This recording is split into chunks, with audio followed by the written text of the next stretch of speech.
విద్యాలయాల్లో విష సంస్కృతి వస్తూ ఉంది. ఏదైతే మాదక ద్రవ్యాల వినియోగం విద్యాలయాల్లో పెరుగుతూ ఉన్నది. చిన్న పిల్లలకు కిరాణా షాపుల వద్ద చాక్లెట్లలో కలిపి కూడా అమ్ముతా ఉన్నారు అనేది ఈ మధ్య కాలంలో బాగా చూసాం. ఒకటండి, మాదక ద్రవ్యాలు అనేది తెలంగాణ రాష్ట్రాల్లో పెరిగిన మాట వాస్తవం. దీని మీద ప్రభుత్వం పోలీస్ శాఖ నియంత్రణ అత్యధికంగా ఉండాల్సిన అవసరం కూడా ఉంది. ఈరోజు పాఠశాలల్లోకి వస్తున్నాయి, గంజాయి బ్యాచ్లు తయారవుతున్నాయి, డ్రగ్స్ బ్యాచ్లు తయారవుతున్నాయి.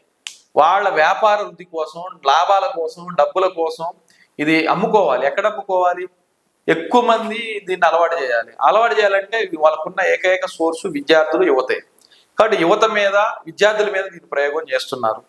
దీన్ని ఖచ్చితంగా అరికట్టాలి. ఇప్పటికే మేము ఎస్ఎఫ్ఐగా ఈ రాష్ట్రం మొత్తం మీద అన్ని జిల్లాలలో, అన్ని పాఠశాలల్లో ర్యాగింగ్ వ్యతిరేక సదస్సులాగానే మాదక ద్రవ్యాల వ్యతిరేక సదస్సులు పెట్టాం. గంజాయిని నిర్మూలిద్దాం, డ్రగ్స్ని వ్యతిరేకిద్దాం అనే పేరుతో కూడా సదస్సులు పెట్టాం.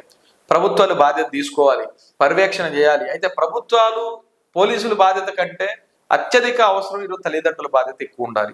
తల్లిదండ్రులు పర్యవేక్షణ చేయాలి. తమ బిడ్డలు, తమ పిల్లలు ఎక్కడికి వెళ్తున్నారు, ఎవరితో స్నేహం చేస్తున్నారు, ఏ అలవాట్లకి అలవాటు అవుతున్నారు అనే అంశాలు కూడా తల్లిదండ్రుల పర్యవేక్షణ కూడా ఉండాలి.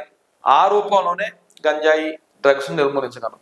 ఈ రూపంలో నిర్మూలన జరగాలి అంటే వీటితో పాటు ప్రభుత్వం కూడా అత్యంత ఎక్కువ దీనికోసం ఈగల్ టీం అని ఒకటి ప్రభుత్వం ఏర్పాటు చేసింది.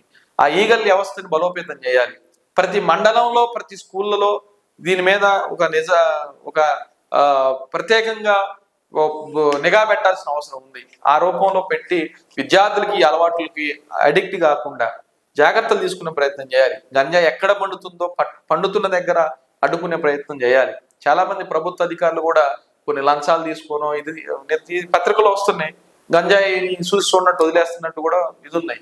కాబట్టి కఠినమైన చట్టాలు ఉన్నాయి. కఠినమైన చట్టాలను ఉపయోగించి, ఆ ఎన్ఎండిసి చట్టాన్ని ఉపయోగించి ఆ రూపంలో వాళ్ళ మీద జైలుకు పంపే ప్రయత్నం చేయాలి. అట్లా గంజాయిని, డ్రగ్స్ని అరికట్టే ప్రయత్నం చేయాలి. ఇది ఎవరైనా ప్రోత్సహించినా, దీన్ని పాల్పడినా వాళ్ళ మీద కఠినంగా వ్యవహరించే ప్రయత్నం చేసినప్పుడే, ఈ చట్టాలు కఠినంగా వ్యవహరించినప్పుడే ఇది ఆగే ప్రయత్నం ఉంటుంది. కాబట్టి ఆ రూపంలో దీనికి ప్రభుత్వం ఒకటే కాదు, తల్లిదండ్రులుగా, విద్యార్థి సంఘాలుగా మనందరి సామాజిక బాధ్యత అది. సమాజం పాడు కాకుండా, సమాజం క్షేమంగా ఉండాలి అని అంటే, ఈ నిన్న మొన్న కూడా ఆంధ్రప్రదేశ్ లో డ్రగ్స్ గంజాయి వద్దంటే హత్య చేయించారు, పెంచలే అనే ఒక వ్యక్తిని. కాబట్టి డ్రగ్స్ ఇట్లాంటి వద్దన్న దాని మీద కూడా ఆ రూపంలో మానసిక స్థైర్యాన్ని కోల్పోయే అవకాశం ఉంటుంది, మానసికంగా రుగ్మత ఉంటుంది.